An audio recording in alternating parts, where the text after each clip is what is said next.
হঠাৎ হামের প্রাদুর্ভাব, সারা দেশে শনাক্ত 764, উপসর্গ নিয়ে বিভিন্ন হাসপাতালে রোগীর চাপ, টিকাদান কার্যক্রম ব্যাহত হওয়াকে দুষছেন চিকিৎসক। কেউ ঘামে আক্রান্ত ছিল, এই থেকে এই পোলা আমার এই অবস্থা। টিকা আমরা 9 মাসে দিতে পারি নাই। জ্বর, সর্দি, কাশি, শরীর ব্যথা, যখন র্যাশটা ডেভেলপ করে তখন চিকিৎসক সন্দেহ করতে পারেন যে এটা একটা হামের রোগী হতে পারে। প্রকোপ মোকাবেলায় বাড়ানো হয়েছে ভেন্টিলেটর, দ্রুতই শুরু হবে টিকা ক্যাম্পেইন।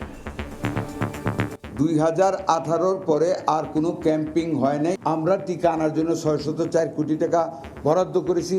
দ্রুত গতিতে ইনশাল্লাহ আমরা ভ্যাকসিন আনবো। দেখছিলেন প্রধান শিরোনাম, সন্ধ্যার সময়ের সঙ্গে আছি আমি আলিশা ইসলাম। এবার অন্যান্য শীর্ষ সংবাদ।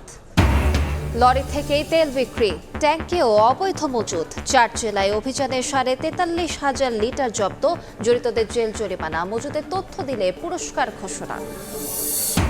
129 ক্রীড়াবিদকে সম্মাননা ও ক্রীড়া কার্ড তুলে দিলেন প্রধানমন্ত্রী। 30 এপ্রিল সিলেট থেকে শুরু নতুন করে স্পোর্টস, খেলোয়াড়দের রাজনীতিতে না জড়ানোর আহ্বান।